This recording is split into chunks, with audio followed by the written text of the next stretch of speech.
సోదరి సోదరిమణులారా, సంక్షేమానికి మారు పేరు మహానాయకురాలు ఇందిరమ్మ మన దేశంలోని అనేవారు.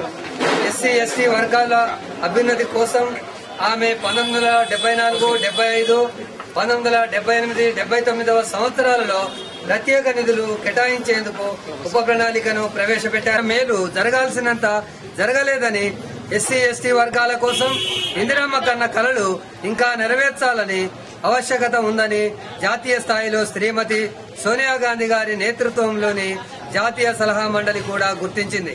గర్వపడుతున్నారు.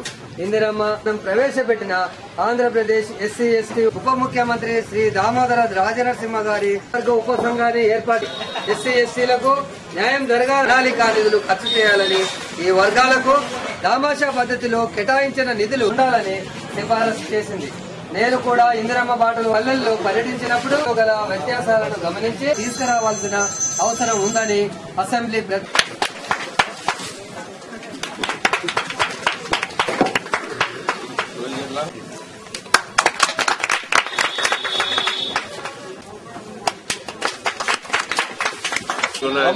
50 लोगों की बस्तियों को डेवलप करने, एजुकेशन में बच्चे क्या कर रहे हैं, क्या है, ये पूरा डिटेल आप लिखाओ.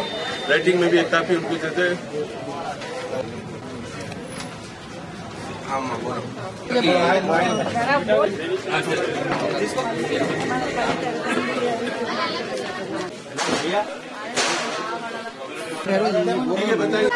चार मीनार असेंबली हल्के के बल्दी डिवीजन पत्थरगट्टी इलाके में आज सत्ता बाजार यूसुफ बाजार के एरिया में जो सलम इलाका है, यहाँ पे एससी एसटी सब प्लान के तहत जो सो प्रोग्राम मुनक़िद किया गया, जिसमें एरिया कारपोरेटर मोहसिन बलाल साहब भी हमारे साथ शरीक है. हमारी इफ्तियाई पार्टी के तमाम मंजिस के अहदेदार है. तो ये बस्ती में तमाम बल्दी सहूलतें फराम करने के ताल्लुक से एससी एसटी सब प्लान का एक नया कानून जो आंध्र प्रदेश हुकूमत ने असेंबली में पास किया, उसके तहत ये पसमानदा तबकात को ऊपर उठाने, इनकी बस्तियों को डेवलप करने के ताल्लुक से एक जामे प्रोग्राम बनाया. उसके तहत यहाँ पे प्रोग्राम हुआ. यहाँ के लोग अपनी अपनी शिकायतें दर्ज कराए. मेन शिकायत उनकी ये है कि उनको मकानात नहीं है, हाउसिंग स्कीम में उनको मकानात अलाट करना चाहिए, और अंदर एक कम्युनिटी हॉल का भी मुआयना कराए. कम्युनिटी हॉल उसके बाजू भी काफी कुशादा जमीन पड़ी हुई है.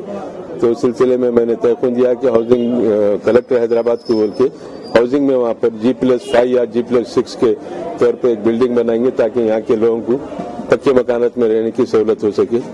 बहरहाल ये एससी एसटी सब प्लान में जो